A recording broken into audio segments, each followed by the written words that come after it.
Scott Frost had ground to make up in recruiting, but how is UCF's new coach doing?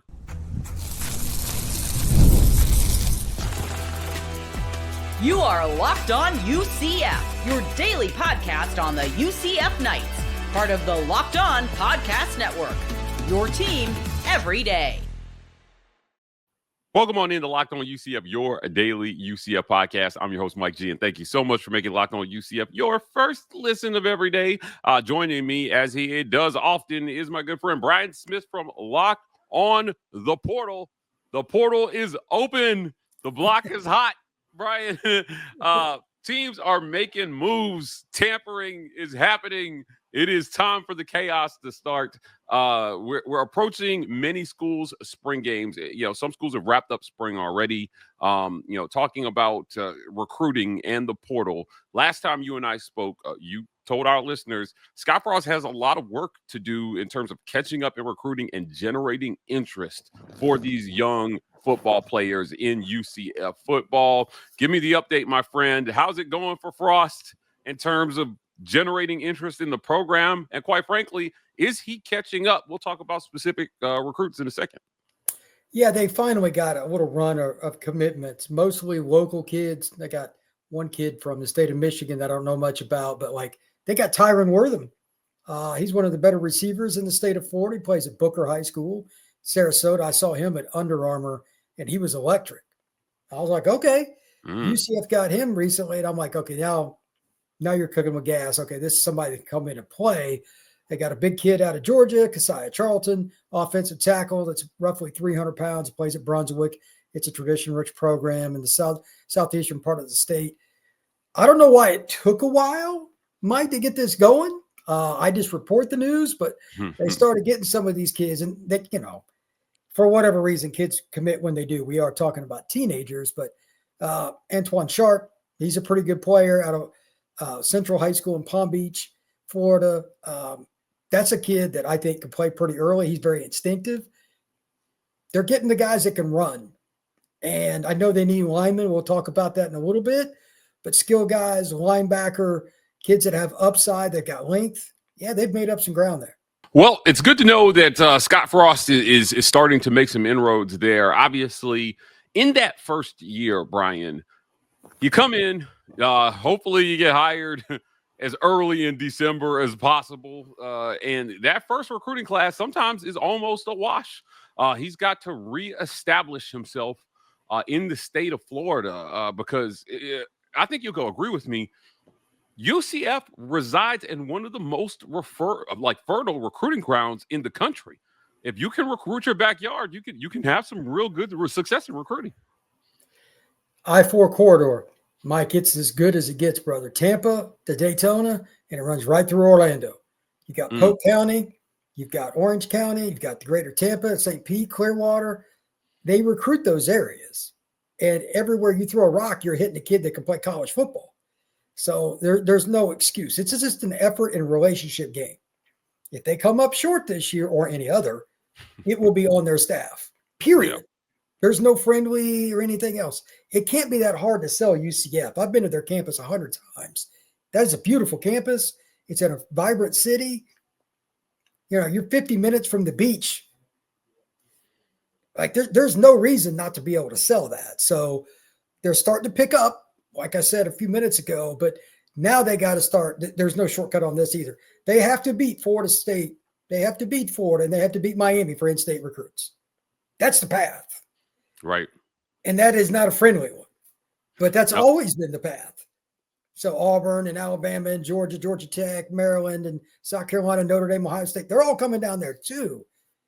You got to get some of these kids, and they're starting to get some, but they got to get some more high tier guys. And again, we'll talk a little more O-line, D-line a little bit, but right now my concern is how come you haven't even got some of the elite kids at receiver DB? Because the state of Florida is just, it's gross. How many skill guys, brother? It's a track meet on a football field. So a couple of years ago, I went and saw a game in Orlando, Edgewater High School. It's not that far from UCF. Arguably the best team in New Jersey came down. Second play of the game, running back / slot receiver takes an end around 98 yards. He outran everybody. and he was like their fourth or fifth best player. And I said, this game's over. And it was. And that was like the best team in New Jersey. Like, there's so many skilled kids in this state. If you're not getting it done, it's on you. So I think that we need to see the official visits. That list continue to grow, and, you know, spring games, repractices, and all that will help. But the May evaluation period is the biggest thing. It kicks off here a week or so, and it runs through the end of May. Coaches can go out on the road, and they can talk to the kids at the high schools. They can watch their practice. Like, Florida's got a huge window for spring football. I believe it's 20 days, which is smart. It's great for the kids. They get more exposure that way. And now they're going to be looking at these guys, again, all in their backyard. Apopka, Lakeland, Cocoa, all these programs that everybody recruits. Bama, Georgia, everybody recruits. You got to get some of those kids. And if they do, they will climb the ladder, because the Big 12 is not very good. UCF shouldn't have a problem climbing. I'm sorry. It's not very good. Yeah. They should climb that ladder, period. Agreed. Look, there's a good opportunity, I think, for Scott Frost in this Big 12. If he can coach it, if he can coach the X's and O's to catch up pretty quickly, particularly from year one. There's in the portal era, Brian, there's what I'd say a shorter leash for turnaround. I'll call it turnaround tolerance, because you can go out and get kids, and you're not stuck to those archaic rules of, well, if you transfer, you got to sit out a year if you're coming from another D1 school. Kids are playing immediately. There's an expectation that you should be able to go out and find talent. Now, we just heard yesterday, we reported on this, former UCF quarterback Dylan Risk has hit the portal. So you're down to 3, Taven Jackson, Cam Fancher primarily. But you've got to find some talent. Now, of the names that you mentioned at the top of this segment, is there a gem so far that you like more than others in this class for Scott Frost? Well, if I had to take one, it would be Tyron Wortham. I think he's the lock. I think he will play right away at UCF in some capacity, punt returner or something. He needs to add a little weight. He's 170, 180 pounds, but he can flat out run, and he's a natural route runner. He was eating up kids at the Under Armour event. They're going to play Power 5 or Power 4 or whatever. That's, the eye test doesn't fail when it's over and over and over again. He won like the receiver MVP. So, yeah, I'll take Tyron Wortham. That's a dude. Looks like they were in competition with Michigan State, Arizona, Boston College for Wortham services. You definitely have to find the diamonds in the rough. And I think that people forget too that the NFL is littered with 3-star prospects, guys who 100. Yeah, were not the top of their class, but certainly got into college and made a splash. But look, we talked about Florida being a hotbed of recruiting. In the next segment, we're talking a little bit more about the best that the state of Florida has to offer right after a quick word from our sponsors. This episode of Locked On UCF is brought to you by our friends at FanDuel. The NBA playoffs are almost here, guys, and FanDuel is giving new customers an incredible way to get in on all the NBA action. Right now, when you join FanDuel and place your first $5 bet, you'll get $250 in bonus bets if your bet wins. I love how FanDuel makes betting so easy, whether it's picking my favorite team or diving into player props. From three-pointers to steals, assists, FanDuel has so many ways to let you bet your favorite player prop. Plus, after the game tips off, you can even combine live prop bets into a same-game parlay for a chance to win big. Don't miss out. Head on over to FanDuel.com and claim your $250 in bonus bets today. Who's the best in the state of Florida? It's from all the conversations I've had with recruiting gurus, you being my favorite, of course. State of Florida has a lot to offer this year from the high school ranks. Scott Frost has to get in on that. Talk to me about this class of kids coming out of the state of Florida. It is a loaded group, DB and receiver. I know you're shocked by that.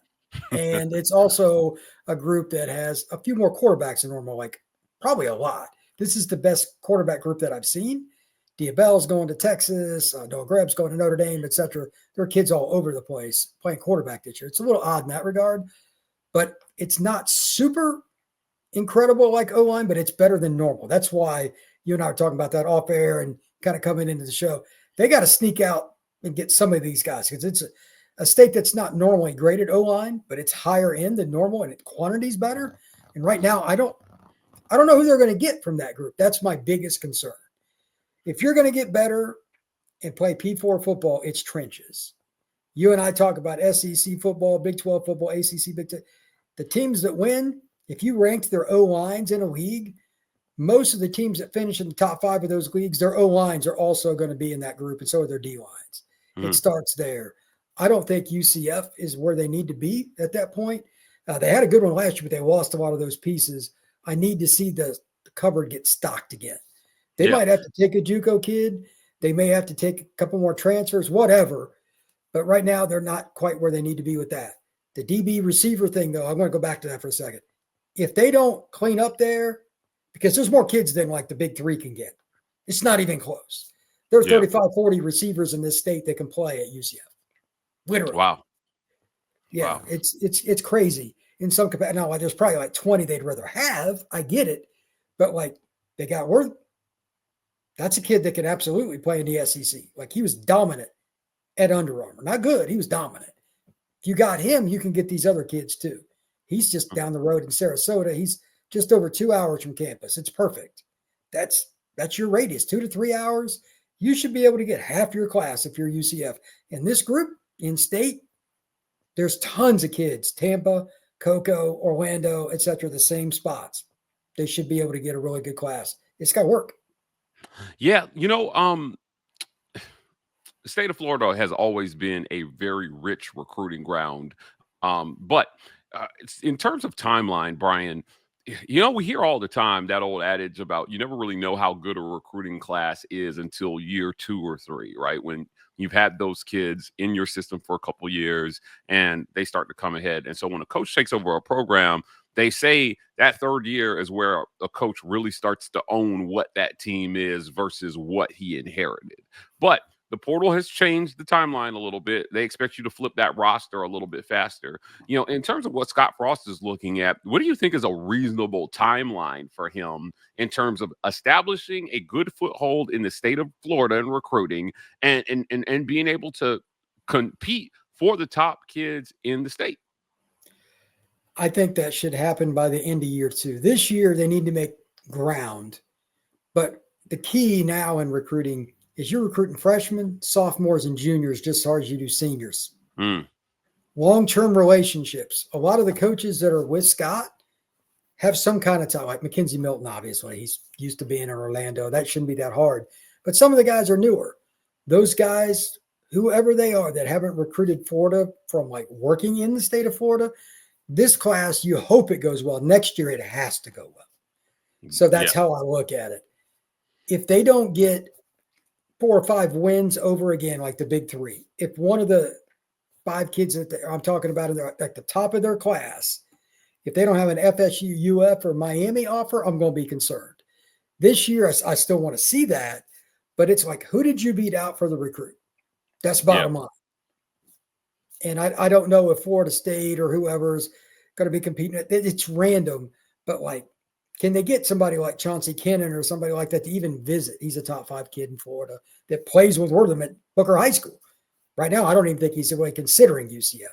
You've got to be able to get in on those kids, at least get them to take OBs. Right now, I don't see the top 50 kids taking that whole lot of seriousness with UCF outside of Wortham. He can play for anybody, but that's my concern. Well, until you've established proof of concept, meaning until you've coached some games and you've got something on the field for them to see, certainly you're going to have to lean on good old-fashioned relationships and, let's be honest, money.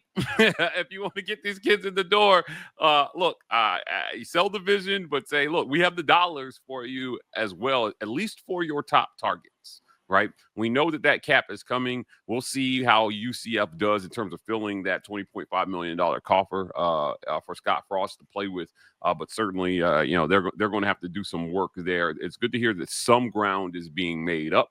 But I really feel like you got to get through this year. You got to put the bar's low. You won 4 games last year.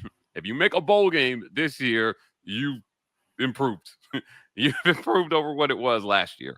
My good friend Andrew Gluchov from The Last Word on Sports, we talk about this all the time. We say, hey, look, 6-6 should be the ceiling. I think that should be the floor for a team like UCF. They had enough talent to win 6 games last year.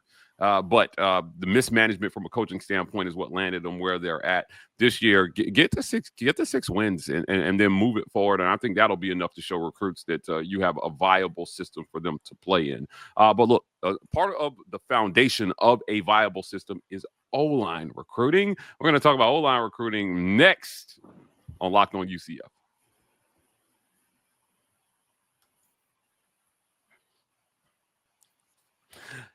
O-line recruiting in the portal can be a spurious thing. There are not a ton of high-profile guys on the O-line in the portal because, quite honestly, you don't see those guys portal as much as the skill positions. You can block where you're at. So you've got to evaluate, find some diamonds in the rough there in the portal. What does that O-line portal class look like so far going into the end of the spring? There's one guy in that I know is a dude, and his name is Xavier Hill. He's from a program that UCF fans will know well, and that's Memphis. He's 6'4", 320 pounds, originally started his career at LSU. He was all conference at Memphis the last couple of years, and he started at left tackle, right tackle, and guard. In other words, he's going to set the portal market. How many more good O-linemen get in? Your guess is as good as mine, Mike. But my guess is his ending number, he's a grad student, for Xavier Hill will be somewhere around 1.8 million, something like that, because somebody that's competing for a title is going to try to add him to the roster. In Oregon, and Texas, somebody like that. Like Texas lost 4 O-linemen. If you want one of the elite guys, you're going to pay through the nose. Yeah. I don't think UCF will do that right now.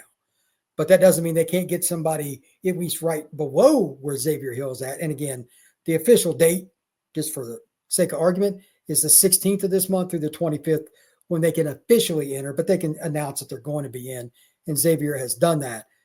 UCF probably needs 1 or 2 guys. That's my guess.